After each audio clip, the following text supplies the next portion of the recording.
Thank you, Program Director. Your Excellency, the President of the Republic of South Africa, Mr. Cyril Ramaphosa, Honorable Minister of Home Affairs, Dr. Cwele, and Honorable Deputy Minister of COCTA, Mr. Nel, the Vice Chairperson of the Electoral Commission, Ms. Love, and fellow commissioners present. Honorable leaders and representatives of the various political parties present here, chairpersons and representatives of fellow Chapter 9 institutions with us, Your Excellencies, the High Commissioners, ambassadors, and members of the Diplomatic Corps, senior officials of the Electoral Commission present here today, representatives of civil society and faith-based organization, traditional leaders, business leaders, labor organization, and various multilateral agencies present here.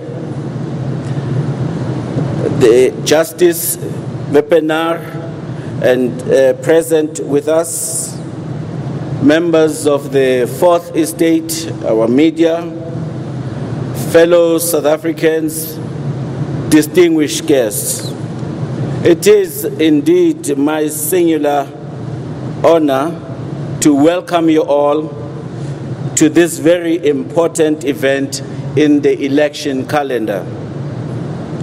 Today, as already indicated by the previous speakers, the leaders of political parties which will be contesting the national and provincial elections, but particularly the national elections on the 8th of May, will stand before you and the nation and commit themselves and their parties, their candidates, their supporters to upholding a code of behavior which will ensure that elections are contested as robust as they may feel, but freely, fairly, and in a compliant manner with the rules of the game as we will outline those particular rules.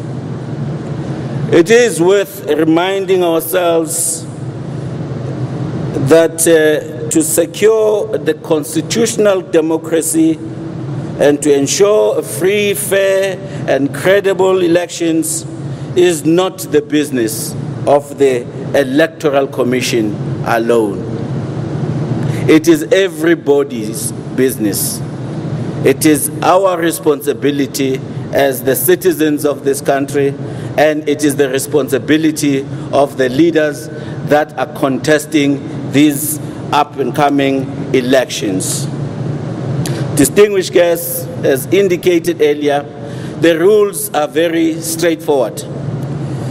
They are derived from our Electoral Act, which its code of conduct is firmly rooted in the founding provisions of our Constitution. As we approach the 25th anniversary of our first democratic elections, I think it is apt that we remind ourselves what we as a country stand for.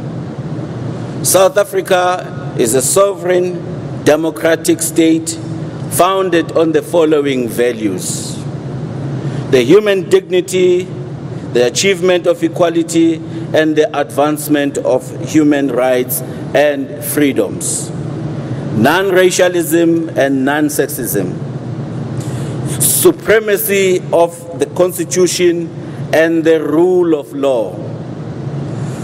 Finally, universal adult suffrage and national common voters' roll, regular elections and multi-party system of democratic government to ensure accountability, responsiveness, and openness Those are the values that we derive from our Constitution. As we have heard from our Chief Electoral Officer, we have a record number of political parties contesting these elections. And a significant number of these will be contesting for the first time. It is therefore appropriate that we remind ourselves of the key aspects of the Code of Conduct itself, as well as also to take this opportunity to continue our civic education for the public of South Africa as to what is the Code of Conduct. Firstly, the purpose of the Code is to promote conditions that are conducive to free and fair elections, which is characterized by tolerance of democratic political party activity and free political campaigning, as well as open public debate. The Code is as effective from the date of proclamation, which was the 26th of February. And this now remains in force until the announcement of the results. And the Code must be subscribed to by every party candidate who are contesting these upcoming elections. And simply the following is required of them. It is to comply with the Code.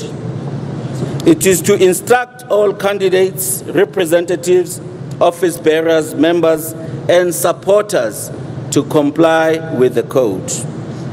And it is for the contestant and political parties to take all reasonable steps to ensure that all these persons comply with the Code, including their supporters.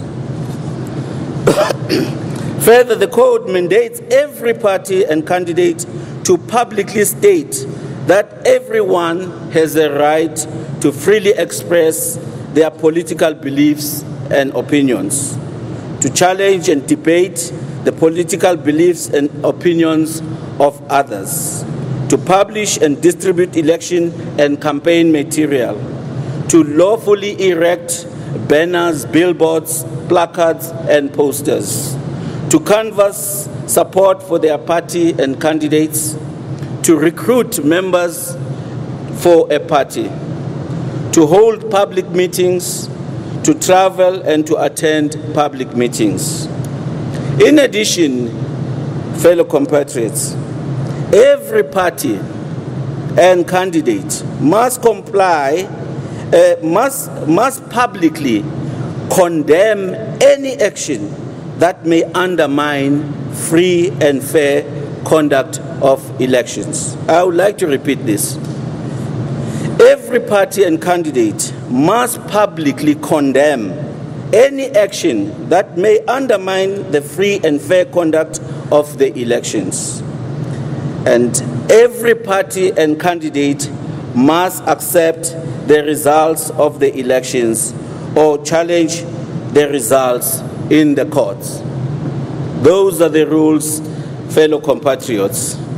And the Code further mandates that every party and candidate must recognize the authority of the Commission and must assure voters of the Commission's impartiality and maintain effective lines of communication with the Commission, and to take all reasonable steps to ensure the safety of all election officials and that no officials are subjected to insults, hazards, or threats by any representative or supporter of that party or candidate.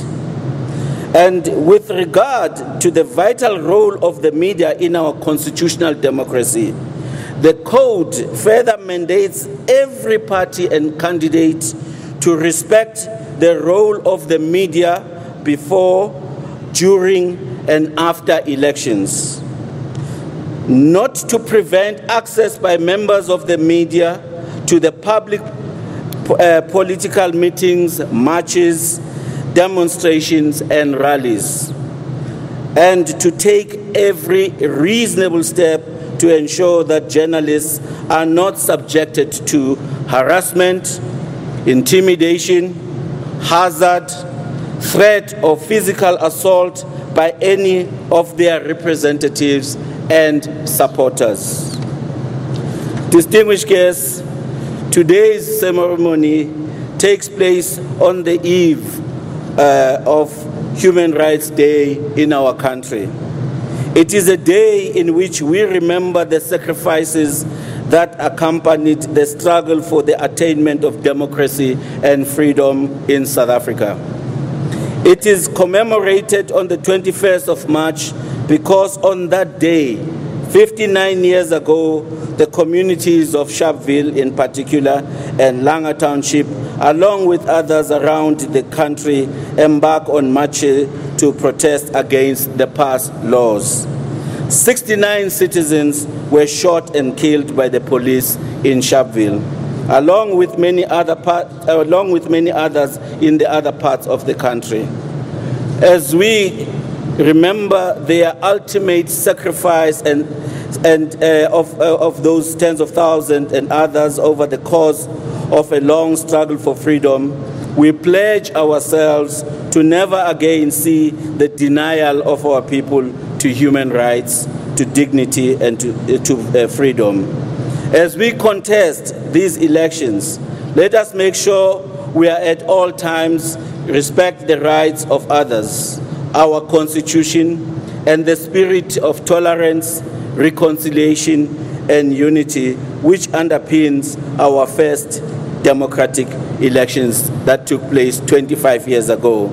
Remember, in 49 days, this election will be over, but our democratic journey of building a just and fair, equitable, united South Africa will continue. Let us not let our passion for victory in election overpower our passion for democracy. In the words of Indira Gandhi, I quote, "Winning or losing of the election is less important than strengthening the country." I'd like to thank you all for listening and wish all the contestants the best. Thank you.